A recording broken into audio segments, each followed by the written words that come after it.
ბრძოლამ გაამართლა, ყენიას წინ გაექცა ოდნავ. ცოტა მეტი დახმარება ესაჭიროებოდათ ახლა ამ სიტუაციაში უქმიდან არავიდან არც მარჯვიდან არც მარცხნიდან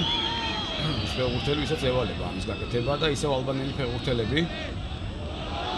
შეცდომა თაგამაძე დაუხლება ბურთს და ვნახოთ რა იქნება ახლა კონტრშეტევა შეიძლება ძალიან კარგი გამოვიდეს 3-3-ზე არიან ენია ცოტა გაექცა ბურთი მაგრამ ბურთს ფლობს საჯარიმოში ჩაწოდება 1-1 ყოჩახ მათე ვაწაძე გატანილი გოლის ავტორი შეხვედრის 51 წუთზე ძალიან კარგად თამაშა ყენიამ პაუზა დაინახა ვაწაძის მოძრაობა და მოდით როგორც ამბობდნენ ისე თქვა დაასვა ბურთი თავზე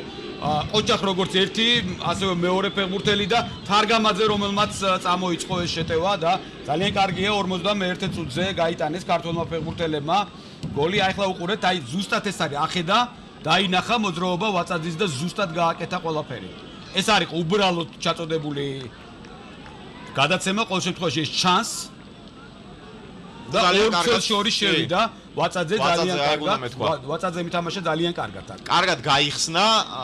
ანუ ძალიან სინქრონულად იმოქმედეს ყენიამ და ვაწაძემ ერთმანეთში ორივემ გააკეთა ის რაც უნდა გააკეთებინათ ვაწაძემ დაიწყო მოძრაობა და ორ შორის შევიდა ძალიან კარგად გაიხსნა და ყენიამ ზუსტად გააკეთა გადაცემა აი სამი ფეხბურთელი ვინ შექმნა ეს გოლი